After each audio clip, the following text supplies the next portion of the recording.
Welcome to this video on module 2, the design and software process. Today we'll see the evaluation techniques along with the universal design. So what is evaluation basically? It is the usability. That means how effective, how easy, how efficient the interface of that system is, as well as the functionality of that system. Now that evaluation may occur in laboratory, that may also occur in field, or optionally in collaboration with the users as well. So that evaluates both the design as well as the system implementation. Now, evaluation has to be considered at all stages in uh, the design of that system. Now, why evaluation? What are the goals? It assesses extent of system functionality, uh, that assesses effect of interface on user, as well as identify some specific problems in the interaction provided by that system. Now there are some categories. We'll see these two: evaluation through expert analysis, where expert will evaluate the system or its interaction, and evaluation through user participation by observing the user, etc. Now, the first, evaluation through expert analysis. There are three ways: the cognitive walkthrough, heuristic evaluation, and review based evaluation. We'll see one by one. In the cognitive walkthrough, which is proposed by Olson along with other members, that evaluates design, how well it supports the user in learning the task. Basically, it is seen that whenever the user is given some kind of help, for example the user manual, or the learning the system, the user prefers learning the system through exploration on his or her own rather than seeing the user manual. So the system has to support uh, exploration.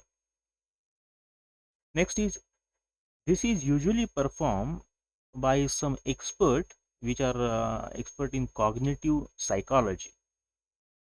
Cognitive basically means related to mind, how that can be thought upon, how the processes can be thought upon, whether they can be remembered well, etc. Cognitive psychology.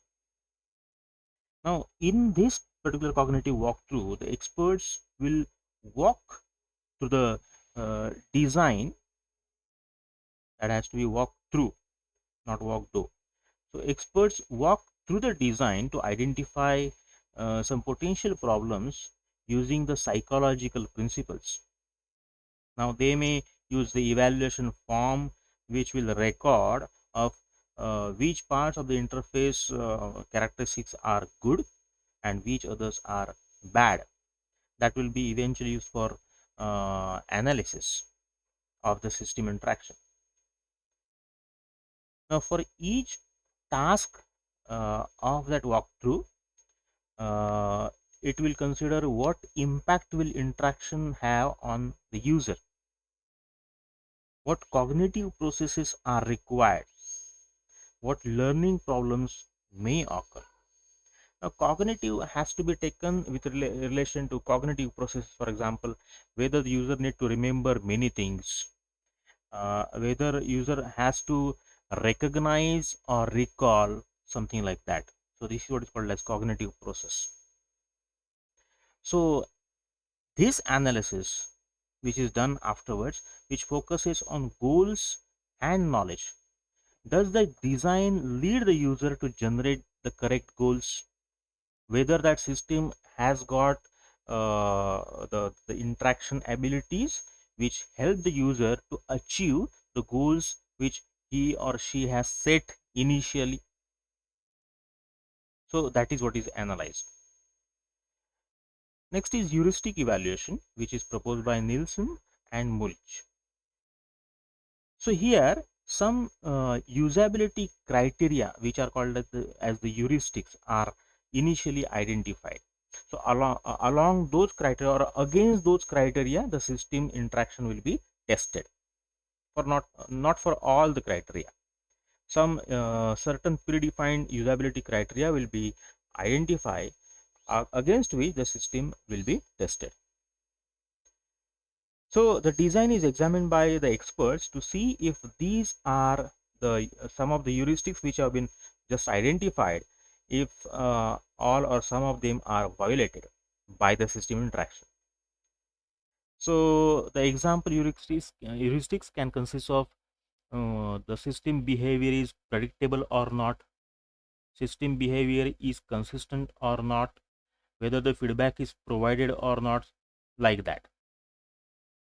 Essentially, this kind of heuristic evaluation removes the bugs in the design. That is what is called as debugging the design. The third is review based evaluation, which results from the literature used to support or to refute parts of design. So there are some models which are used for evaluation in the literature. Some of them, these models may be used. Here, the care needs to be taken to ensure that the results which are obtained out of this evaluation can be transferred to the solution, which is the new design. Now, one example of the model based evaluation is the cognitive models used to filter design options. One specific model is the GOMS model: goals, operations, methods, and selection, which will predict the user performance.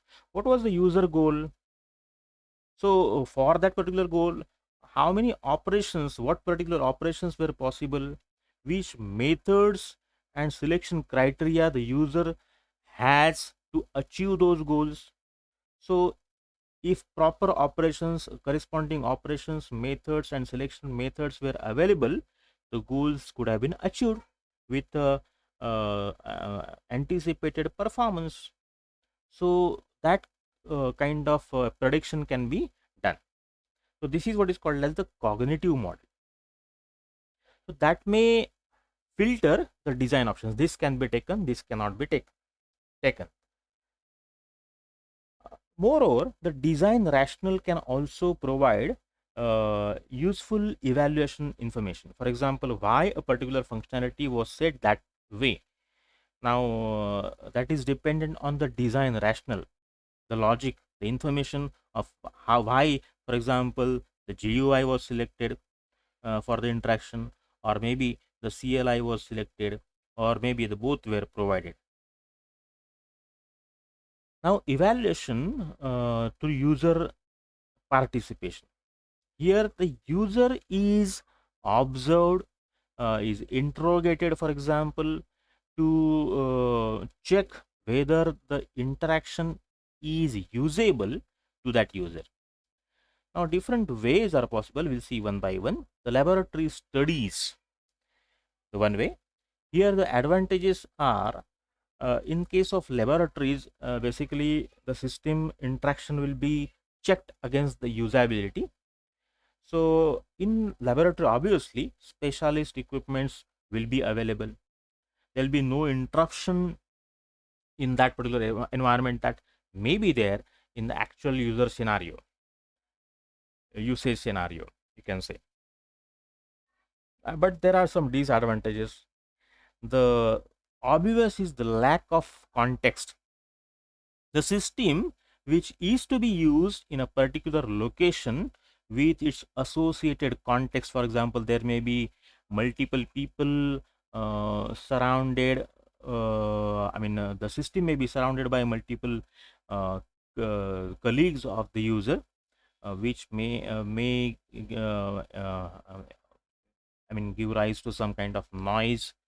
They may interfere the usage, kind of context like that. Those noise, those interruptions will not be there in the laboratory environment which cannot be tested. So that's a disadvantage. The context in the laboratory is different than the one in the actual usage scenario. And it is also difficult to observe several users cooperating. For example, in the actual usage scenario, the system may be used by multiple users at the same time, or maybe interchangeably, whatever way, but that is difficult to be tested in the laboratory. So this particular approach is appropriate if the system location is dangerous or impractical. For example, if a system is to be implemented in a space station which is not that accessible, so that can be tested in the laboratory, how that will function there. Now that can also be used for constrained single user systems where it is defined that it is known that the system will be used by single users. So there may not be multiple users, and that's why there may not be interruptions or interactions kind of with multiple users, things like that. This may also use to allow controlled manipulation of use. We specifically require that the system has to be used in a particular way, not all possible ways. So those particular fashions can be tested in laboratory, which otherwise can be, the user, if it is given to the user, that may use that system in all possible ways, which is not uh, controlled.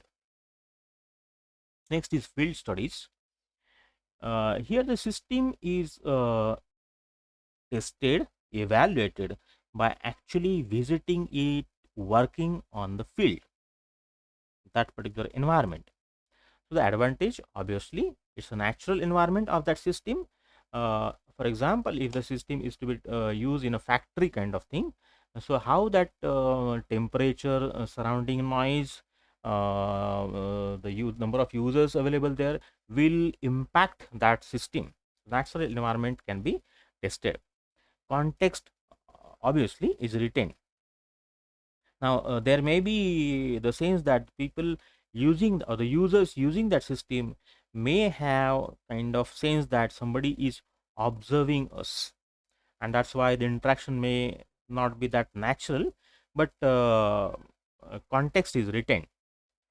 Here, if the system is to be observed or to be evaluated for a lengthy duration, that is also possible in field studies, which is not that possible in laboratories.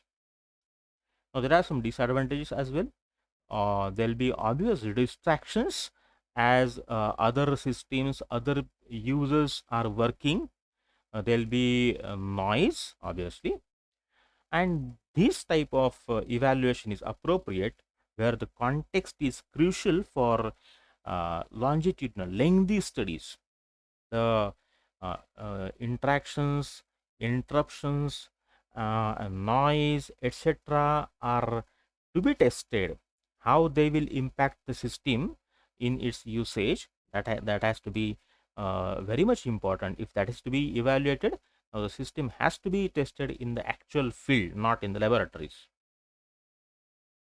Now, one more way is to evaluate the actual implementations or artifact for that matter. So obviously it requires an artifact, one kind of rigid thing that can mimic either the system or that may be the actual implementation of that system, is called as the artifact. Now there may be multiple kind of artifacts. There may be a simulation of the actual system, there may be a prototype, or it may be a full implementation which is evaluated for that system. The next way, there are many ways, rather we'll concentrate important things here. Query techniques. So there are two techniques. One is interview and questionnaire. Coming to interviews, here the analyst questions users on one-on-one basis, usually based on prepared questions. The questions are prepared already, and users will be visited and they'll be interrogated on one-on-one basis by the analyst. Kind of informal thing it is, and the information that is available is subjective and relatively cheap. The method is relatively cheap. This is one informal way. The data gathered, information available will be subjective in nature, and that whole process is cheap. So coming to the advantages, this can be modulated to suit the context. Users speak particular language, the questions can be formatted in that language. Users are not that knowledgeable, the questions can be modulated to suit their knowledge, something like that. So here, as the analyst is actually interrogating the users in live sessions, the issues can be explored more fully depending on the context at that situation. If something comes out naturally in the interrogation, that can be explored there itself. Now, this can elicit user views and identify some unanticipated problems. Basically, because whenever somebody is interrogating a user, the user may be asked to put his or her opinion. So that may elicit the user views. And because of that, the user may explore many more things which the analyst may not have already anticipated. And that's how now in the live interviews, the analyst may get some other direction of interrogating the user, and some more problems may be identified here itself. This offers a greater depth of data than other approaches. The questions are formatted, they are ready pre-hand, but as we have just seen, other issues can emerge out. That's why some more data which may not have been anticipated previously can emerge, and that's how the data available is more than the other approaches which are mostly static. Now coming to the disadvantages, it's very subjective. The data and the information that is available at the end of the interviews will be subjective in nature in the way the user gives. Obviously, it's a time consuming. We'll see the type of interviews which is called as ethnographic interview, which is basically time consuming, which takes much more time to interrogate. And this essentially requires a well trained researcher or analyst, which has to have the thorough knowledge of the context of the system, as well as some psychological testing abilities. One example of interview techniques or way of interview is ethnographic interview, which is a type of qualitative research on a particular human society and its culture. This is done with immersive observation and directed one-on-one interviews. It's a combined approach. Here, the immersive observation basically means, for example, in anthropology, the ethnographic researchers spend multiple users immersed in the cultures they want to study, so as to understand the behaviors as well as social rituals of an entire culture. They have to be they need to be there for lengthy durations. They need to thoroughly interrogate, thoroughly see the people behaving with each other, so as to identify what different traits are there. Now, actual questions that are there in ethnographic interviews may be of two types. One, they may be of descriptive nature or structural questions. That means the answers that they anticipate will be descriptive or some structural answers, for example MCQs. Here the descriptive questions may be broad and general, These allow people to describe their experiences of using that system, or prior to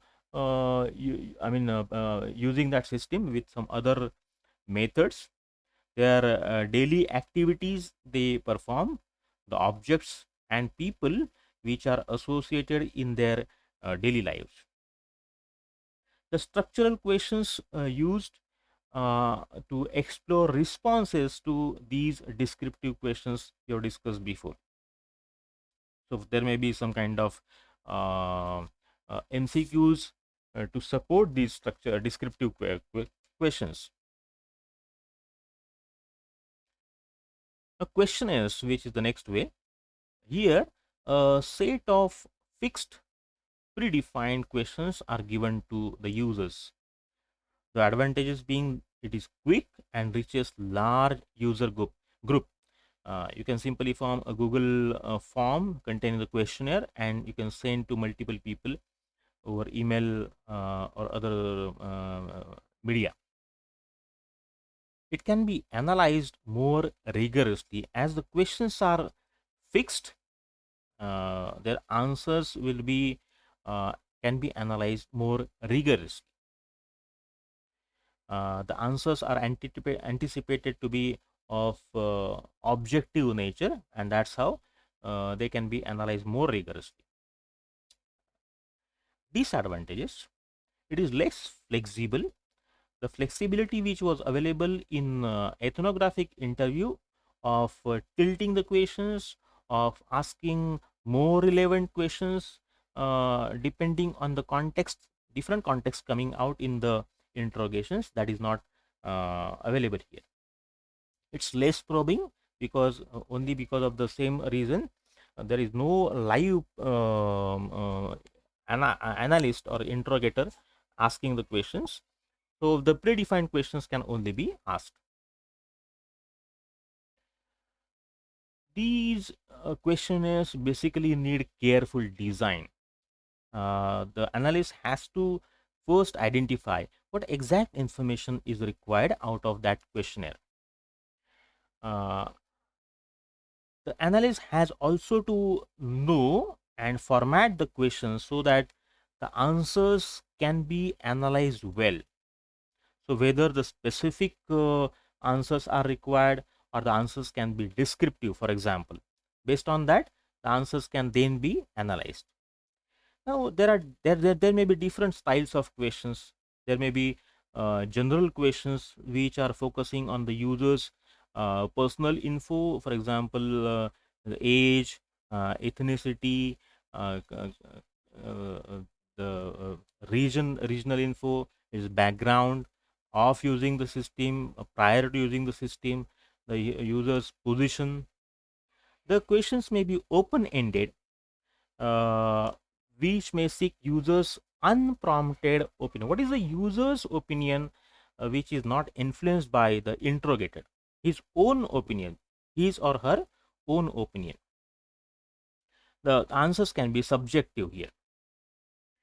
Now the questions can be of scalar type, so asking the user to give marks on for example on a range from 1 to 5, points on the range 1 to 5, for example 1 to 10, 1 to 5, etc. The questions may be having multiple choices which can be selected by the user, either exclusive or mutually exclusive. For example, one of the many options can be selected, or not mutually exclusive. For example, multiple options can be selected by the user. The questions can be ranked, where the list of items are provided which have to be ordered according to the preference given by the user. The list items in the list are to be ordered by the user, which will indicate the preference of their selection by the user. Now we'll see the universal design.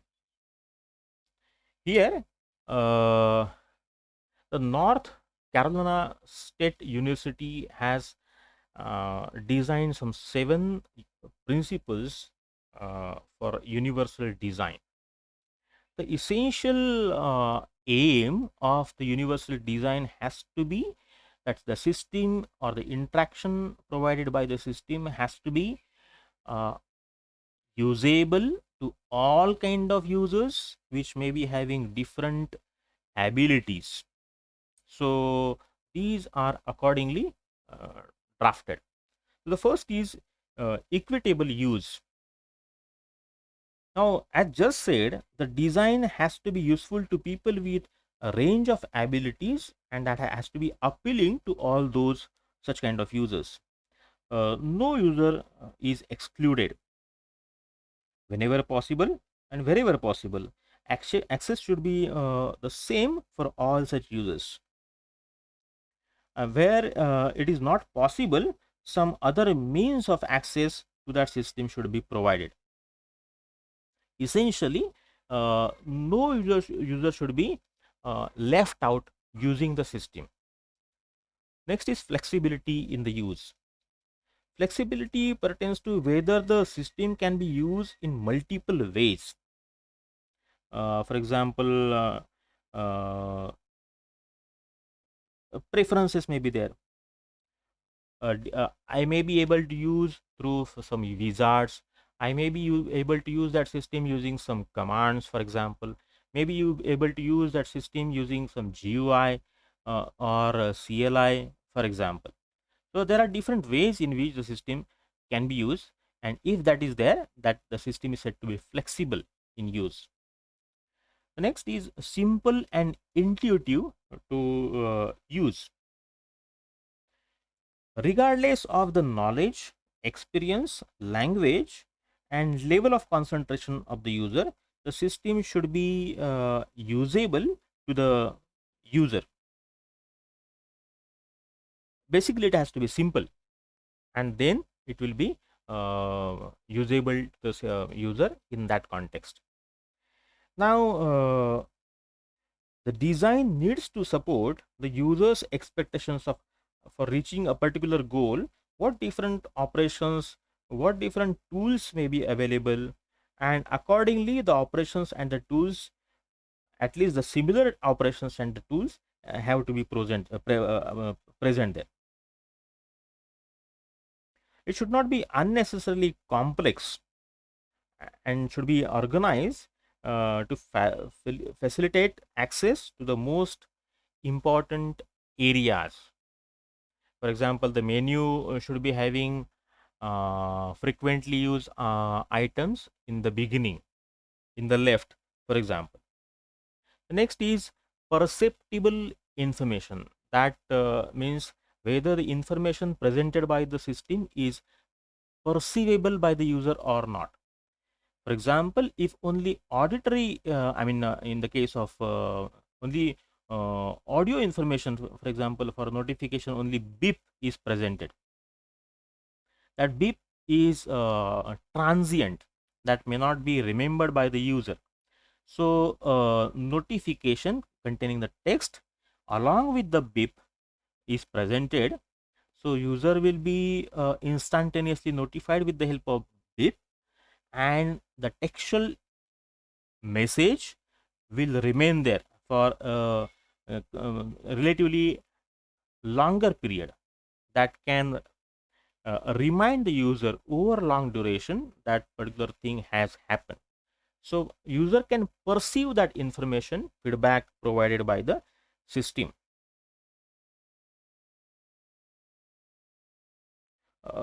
Here it is required that redundant information, as it is given in the previous example. Whenever a kind of notification is there, the notification is containing the text. The notification may be having associated color based on the priority or its kind, and it may be supported with some audio beeps. So user perceives the information more likely. Next is tolerance for error. Now, users are human and to err is human. So, the system should accommodate errors and should not fail for small errors. So, minimizing the impact and damage caused by mistakes or unintended behavior on part of the user. Here, the potentially dangerous situations should be removed, or at least they may be hard to reach. For example, whenever deleting a file, the obvious option of OK should be made non-default. So there may be a cancel and OK button where the simply just pressing the enter will invoke the cancel rather than invoking the OK operation. Next is low physical effort. Here, the system should be designed to be comfortable to use, minimizing the physical effort and fatigue. The physical design of the system should allow the user to maintain, whenever the user is sitting in front of the system, the user should be able to sit in a natural posture with reasonable operating effort. Here, for example, you may require to use some keyboard combinations. The care should be taken that no combinations which require the user to uh, press the keys with two hands are used. The combinations which are close enough that without fatigue the user can press them and keep them pressed. Further, it should not be mandatory that the combinations are required to be pressed or depressed. The keys are required to be pressed for lengthy duration. So next is size and space for approach and use. The placement of the system should be such that it can be reached and be used by any user regardless of its his or her body size, posture or mobility. For example, whether the line of sight uh, is comfortable for both seated as well as standing users. All physical components, for example, the peripheral devices, are they comfortable reachable by seated or standing users, etc.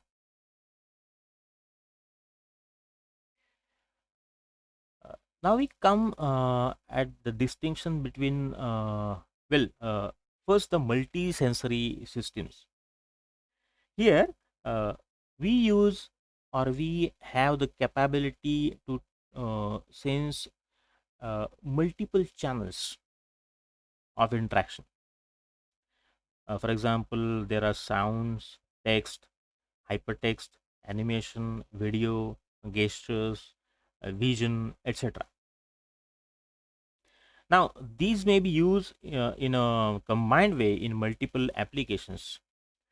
That may be particularly good for users with special needs. Some people may not be having ability to perceive information with one sense, and they require that the information be presented with multiple senses, multiple modes, so that they may get it. This may also be useful in virtual reality, because if in real life we are having the information collected in multiple senses at the same time, and if the system is giving out the information in all such possible senses, then the reality will be the actual system will be pretended to be more and more real, which is required in virtual reality. So coming to the usable senses, there are 5 senses that we know: the sight, sound, touch, taste, and smell. We use them in our day-to-day activities. Here, each is important on its own ground.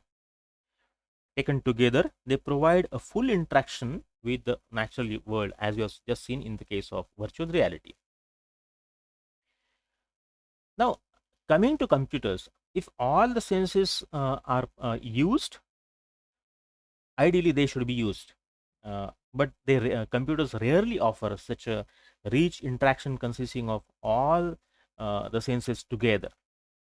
Practically, only some of these senses are used. For example, the sight, sound, and to some extent, touch.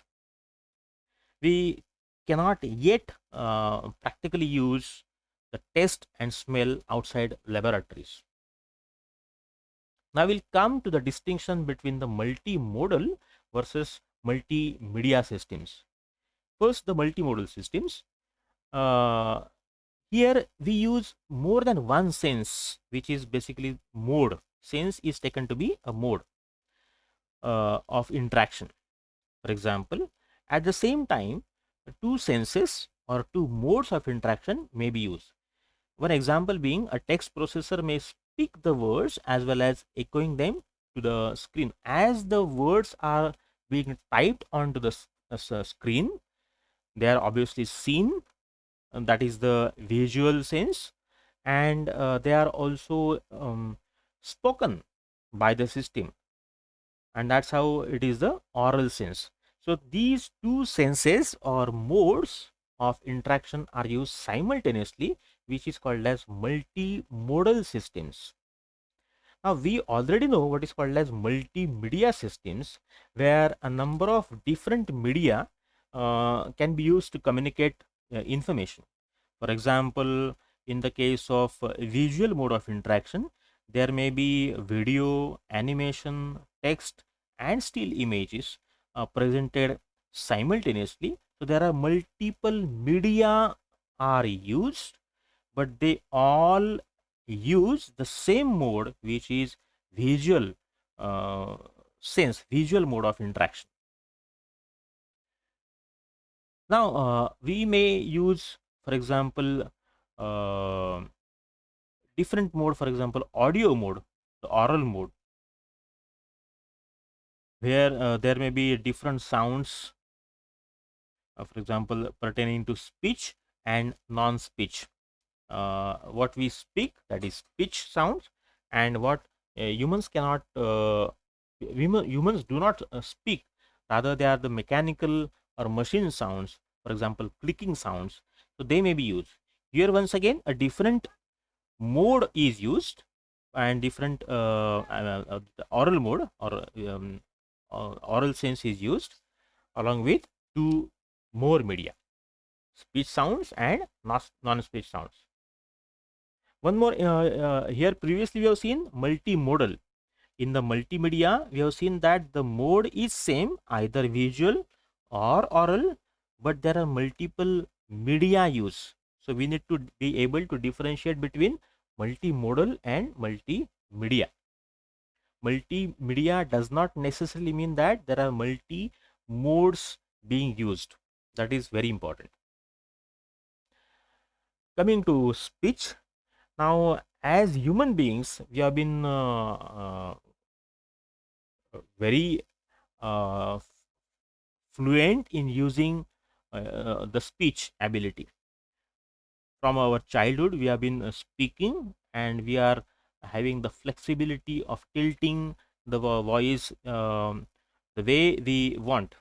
We have the mastery over speech, and this is the same reason that makes it difficult to identify the complexities. We have been habitual speaking from a long duration, and that's why there are some cues, there are some combinations which we basically use, but we are using them without proper attention, and that's why whenever it comes to implement or recognize that noise, or generate or synthesize that noise in computers, it becomes very hard for us, because the theoretical knowledge for that is not available with us. Actually, it's an easy medium for communication. Now coming to the structure of speech. So for any language, there may be these three parts. One is called as phonemes. So different languages have different phonemes. In English, there are 40 as per this particular textbook, or actually there are some sources saying there are 44 phonemes, consisting of, for 40 it is 24 consonants plus 16 vowels. For example, k, m, s, these are the basic phonemes. These are the basic atomic units which are only having cognitive reality. What does that mean? So we know that there is something called as, or something which is k in English language, something m in English language. But we that is the cognitive reality. Everybody knows that that is there in his or her mind. So whenever actually k, m, and s are pronounced based on their context in that particular sentence or word, they may be pronounced differently. We'll come back to that later here. Now, how to identify a phoneme? So one example being, one criteria is that of minimal pair. So take example of the two words moon versus sun. Here the next three characters o, OON are same. So if changing only one thing, which is M and S, changes the meaning of that word, if that is there, then we say that M and S are two different phonemes. This is the criteria to identify whether that's a different phoneme.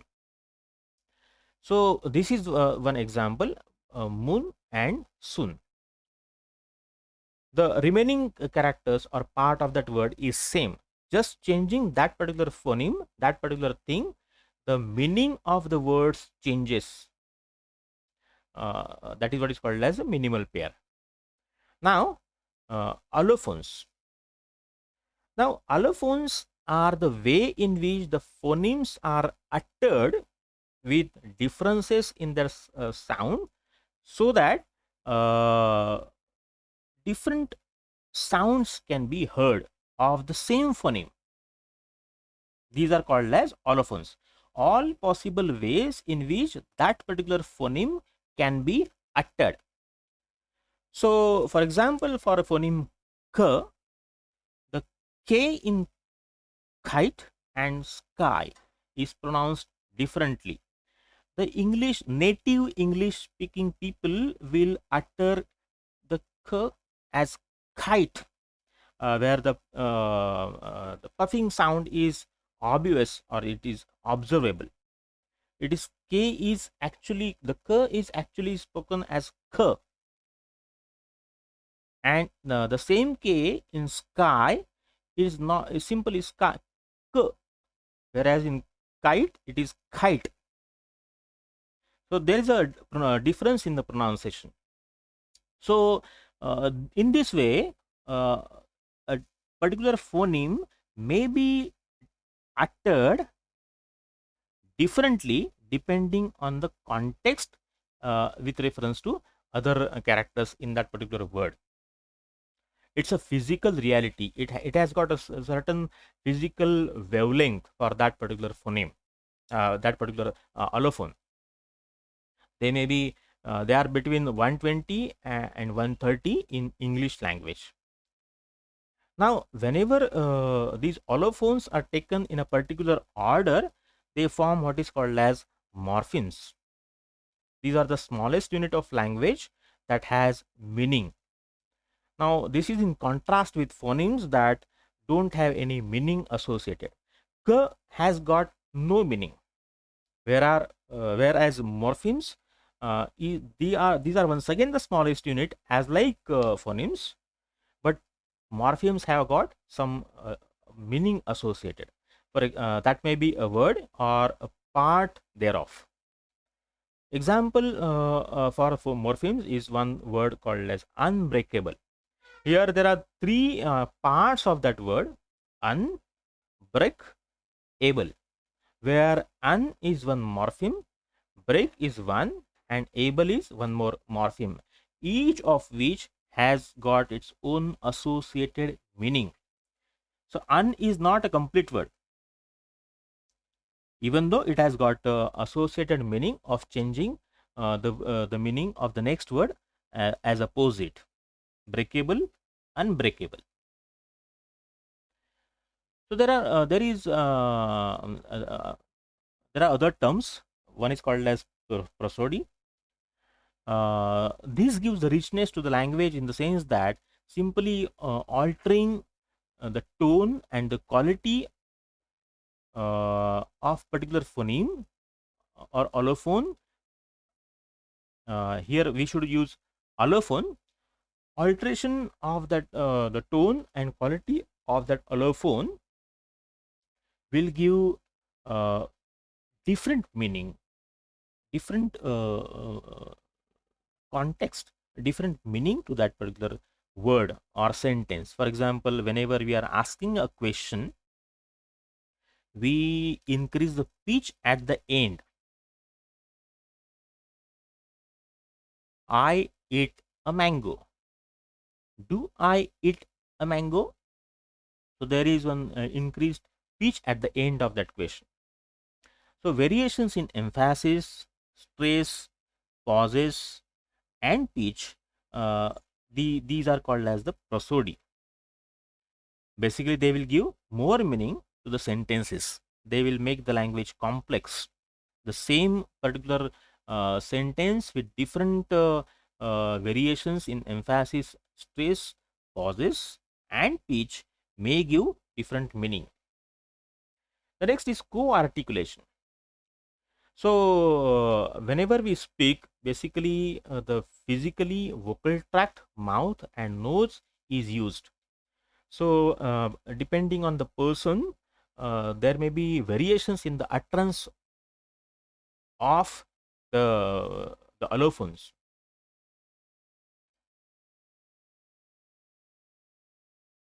Now, in combination, whenever these allophones are used, so there may be different meaning associated. That is what is called as co-articulation. Whenever they are used in combination, they may be different. This is why the phonemes are transformed into allophones. So we have seen the example of K in kite, K in, and K in sky, kite and sky. So next is called as syntax. This is the structure of sentences where the verb can be there, where the noun can be there. It has got a particular syntax.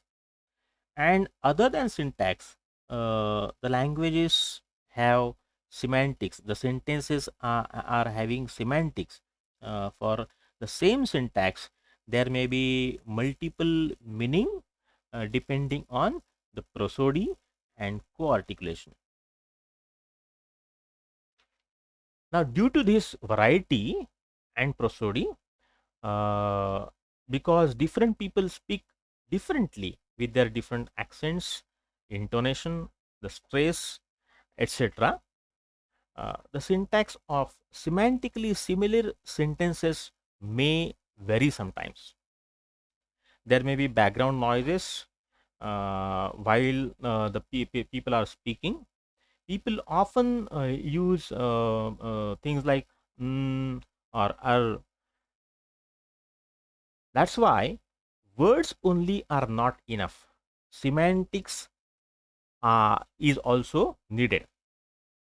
This requires intelligence to understand a sentence where the context of the utterance has to be known to get that. We also need to know who is the speaker and what is the subject on which the speaker is speaking. For example, even if we can identify different words in a sentence like I don't like this.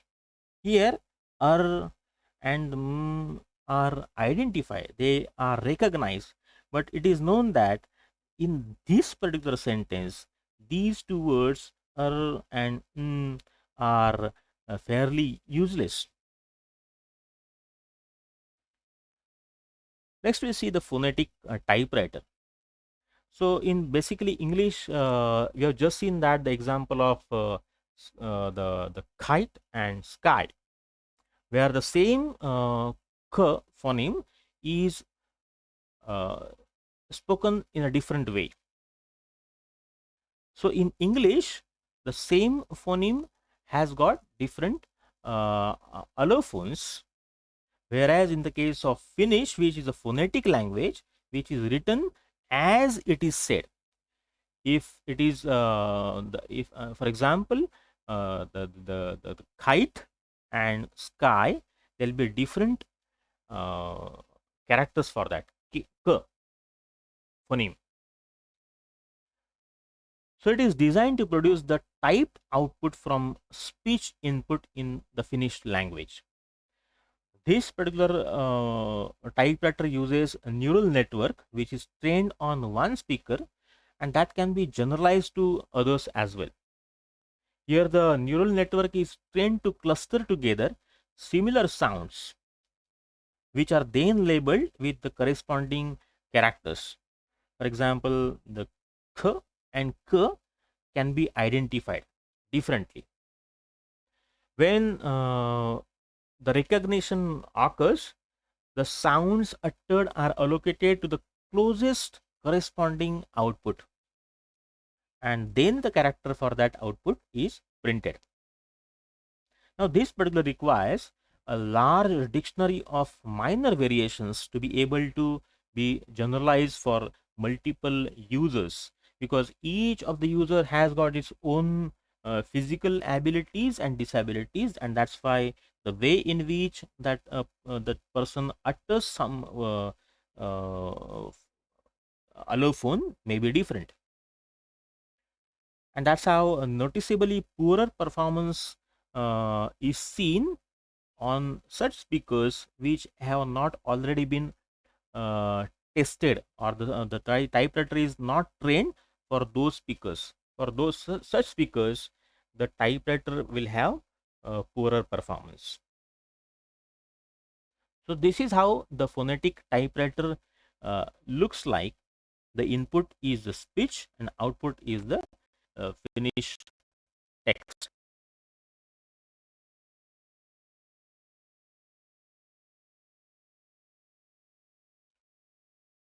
Okay. Now coming to the recognition of speech, whether it is useful? Yes.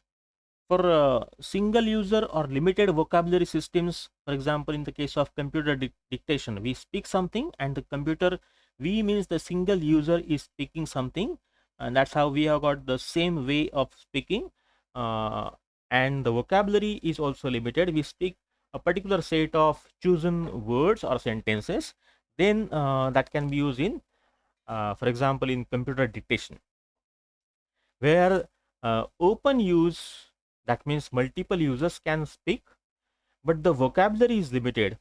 In such systems, speech recognition can work satisfactorily. For example, some voice activated telephone systems, where the people using that system will be of diverse nature, speaking abilities, but the actual words they utter or sentences they say, those sentences or words will be limited. Vocabulary will be limited.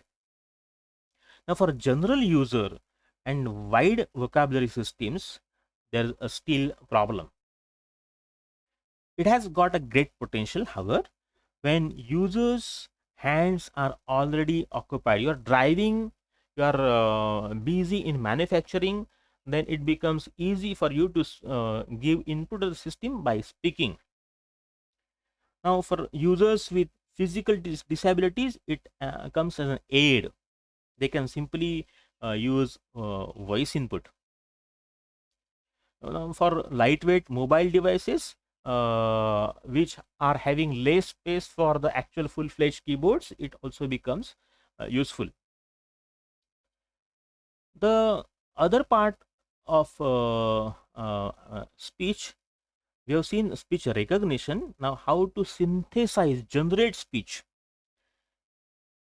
This is useful for natural, because it is natural and familiar way of receiving information. If the computer or the system is giving out the information through speech, it is as if we are speaking with a human being. There are problems, however, which are similar to recognition because of the prosody that we have seen previously. We use the same set of words in a sentence in a diverse way depending on the context and the meaning. that has to be generated in computers, which may be difficult. There are additional problems. For example, if the systems, multiple users are having multiple systems which are speaking or generating the speech, that may interfere with other users work, that may be intrusive, that may create noise in the workplace. So for example, notification is spoken out for each individual visual's mobile, and that may be problematic for other users.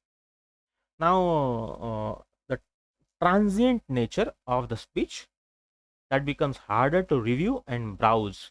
If the multiple notifications are available, you can simply browse through all the notifications one by one and get what the system is telling you.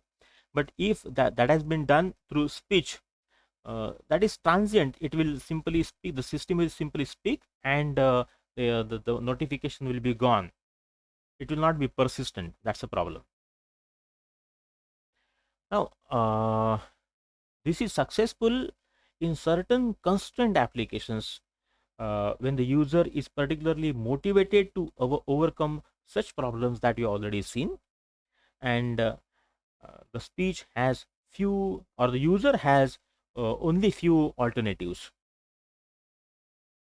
User has got some physical, for example, visual difficulty in seeing that text, so that speech will be more useful.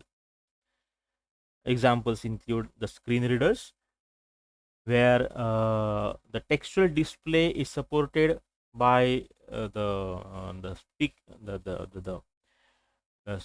system speaking that particular text to the user, that may be utilized by the visually impaired people.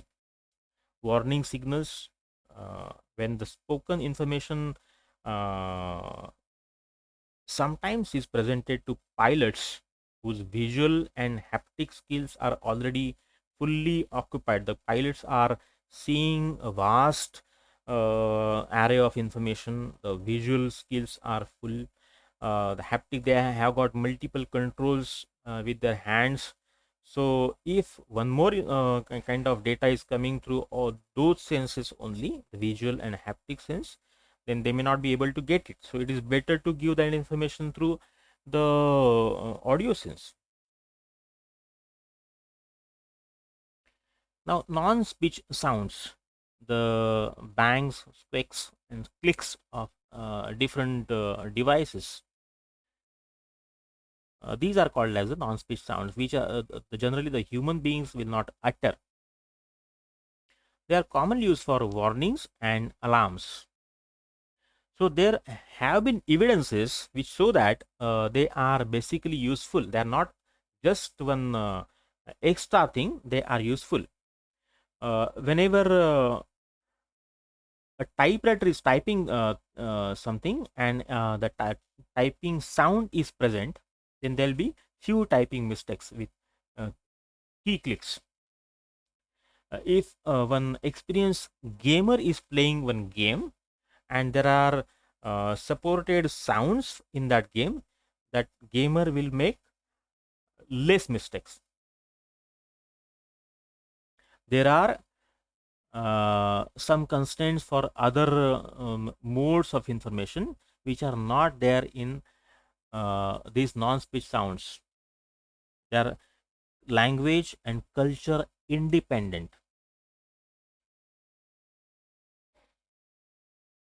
Now dual mode displays, the displays which display something, the text, along with the speak that also.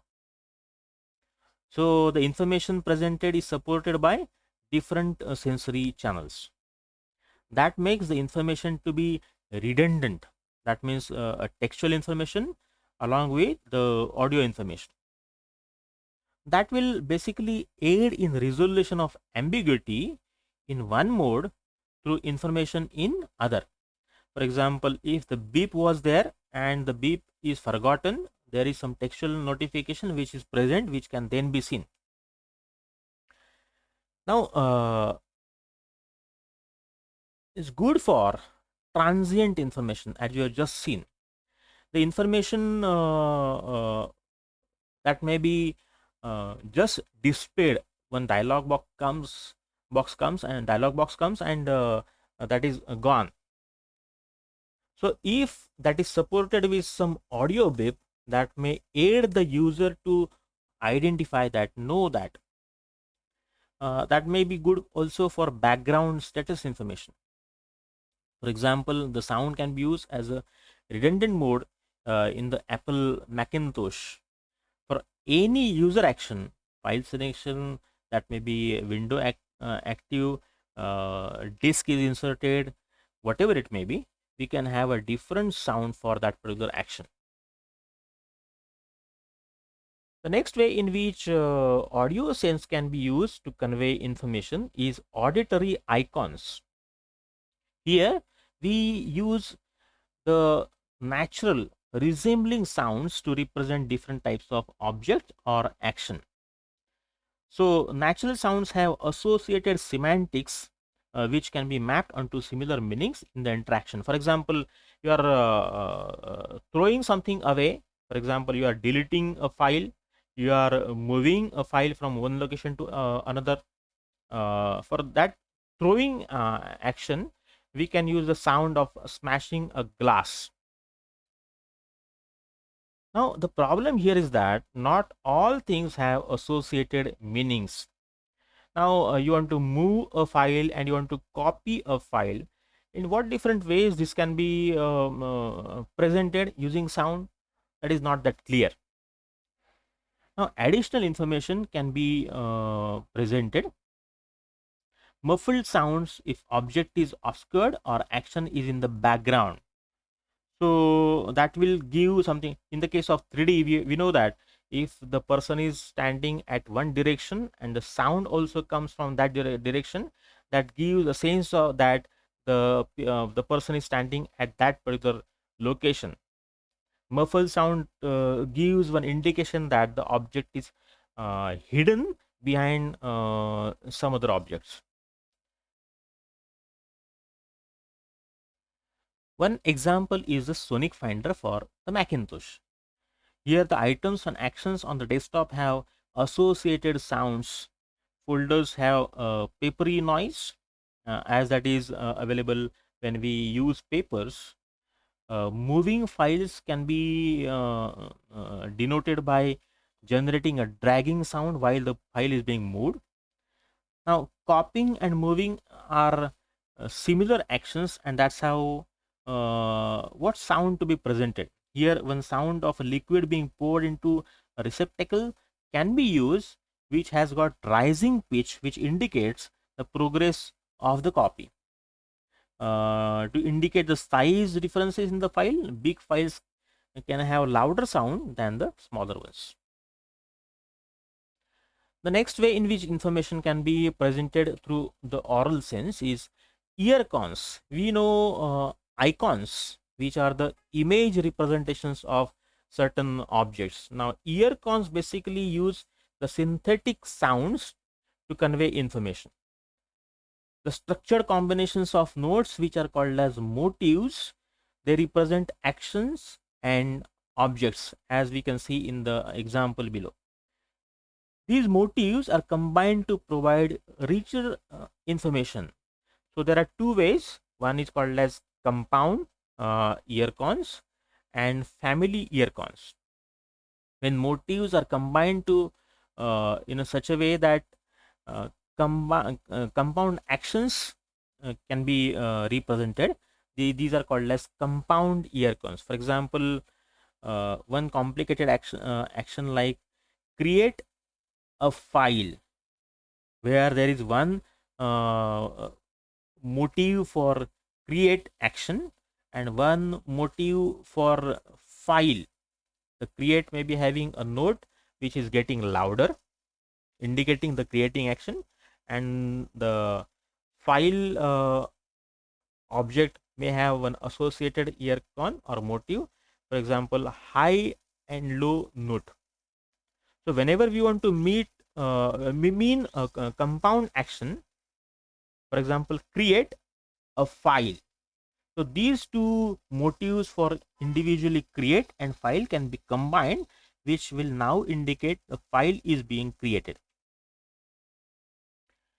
Now coming to the family earcons, where similar types of earcons can be combined. For all the earcons for errors can be combined together. One example, earcons easily grouped and refined due to their compositional and hierarchical nature. All the earcons pertaining to the uh, errors, they can be combined together. So one broad group and their subgroups, they can be combined in that hierarchical nature. Basically, they're harder to associated with the interface task or object, since there is no natural mapping which is present in the auditory icons we have seen before. Here we use when mapping which is done by some designer, which is not that natural. For moving, previously in the case of auditory icons, we have used the dragging sound. Here that is not there. Whatever earcon that has been devised by that particular designer will be used for that object or option. So auditory icons have that particular natural mapping, but auditory icons may not have a mapping sound for some functions, which is not the problem here in the earcons. For each individual action and object, we can have one motive or the earcon. Next sense is a touch. So it's basically a haptic interaction, which is categorized into two things. One is called as the perception on the skin, which is tactile sensation. We simply get the feeling that something is there because of that touch sense. We may also have the vibrations of that thing, which are obtained on the our skin, the senses, the sensors there. The second way of haptic interaction is the kinesthetics, which basically has more than the simple perception. In the case of the force can also be sensed, the movement and the position of that particular object can also be sensed. Here the information on shape, texture, resistance, temperature, comparative spatial factors, the for example the place of that particular object in the a particular plane, that can also be sensed. Some technologies which use the touch or the haptic interaction consists of electronic braille displays, where the users will be simply sensing the characters through their haptic feedback.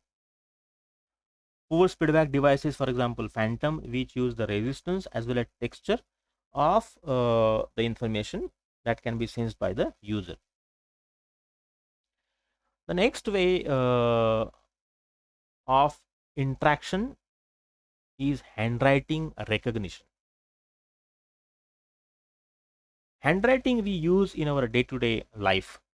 So if we can input the information simply by writing something with our hand, that will be great. So that technology basically consists of complex strokes and spaces.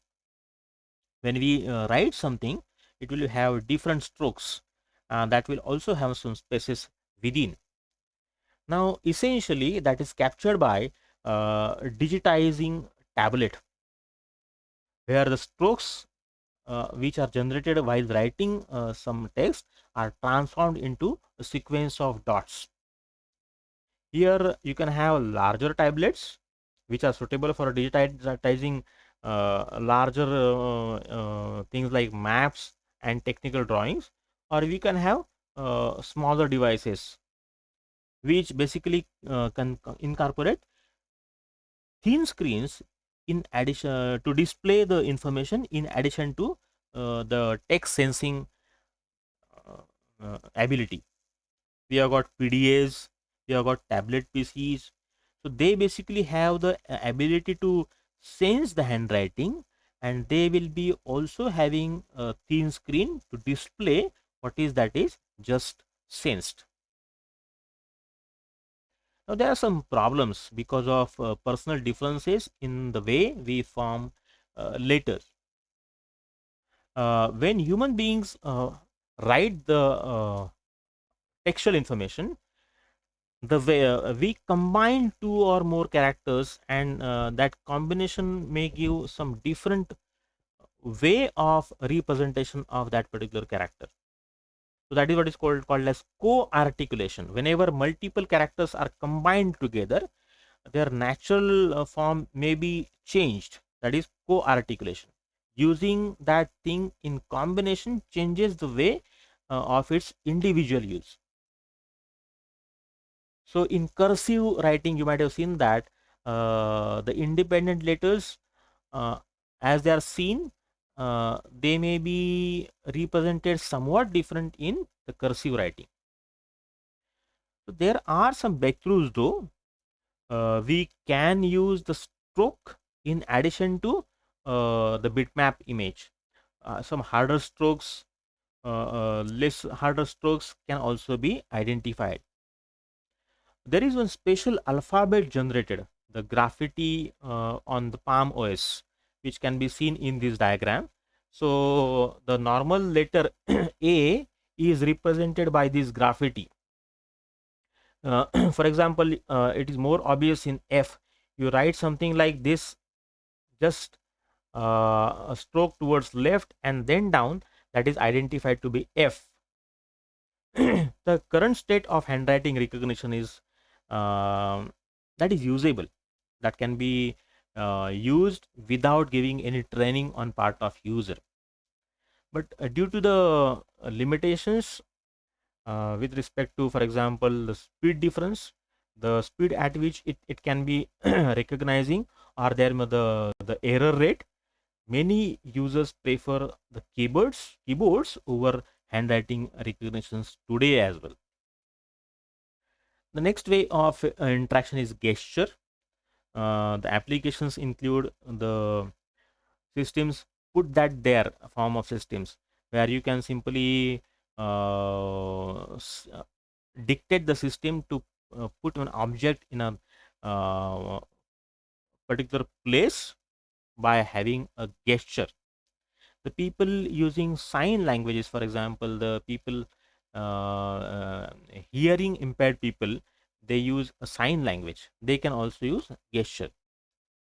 The technology basically can have some kind of data glow, which is an interactive device which resembles a glow worn on the hand, that facilitates tactile sensing and motion control. You can have a glow wore on the hand, that is taken on the hand, and we can simply move our fingers and hands so that correspondingly the coordinates of the object will change. We also have got position sensing devices, example being MIT Media Room. The essential benefits include the natural form of interaction. We do the same thing in our daily life, pointing, that can be done in that interaction.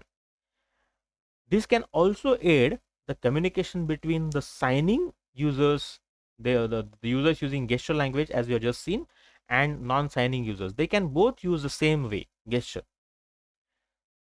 The problem basically include, it is user dependent, because there will be variations in the co-articulation. Different gestures, when they are combined, they may be confused, they may mean different, they may be confused for some different gestures. So these are some of the problems. Now these particular ways of input are beneficial for users with some disabilities. For example, if the user is having visual impairment, screen readers, for example, we have just seen the sonic finder can be used. For people with hearing impairment, Text communication, gesture, and captions can be they can aid the user get the information or get the interaction. Physical impairment, for people with physical impairment, we can have a speech input output, eye gaze systems which basically sense the eye movement of the user, and accordingly the user can interact with the system. Gesture predictive systems, for example reactive keyboard, in the sense that when you start typing on that, uh, the remaining part of the word may be guessed, so the user is not required to type the whole character set of that particular word. People with speech impairment, these people can be benefited with speech synthesis and text communication. People with dyslexia, which is the reading disability, they can be beneficial with speech input and output. There are people having autism, which is the trouble with social interaction. They find it difficult to interact with other people. Social communication is not that good for that people, and to enhance their communication and to aid them in education, we can use these different ways of interaction.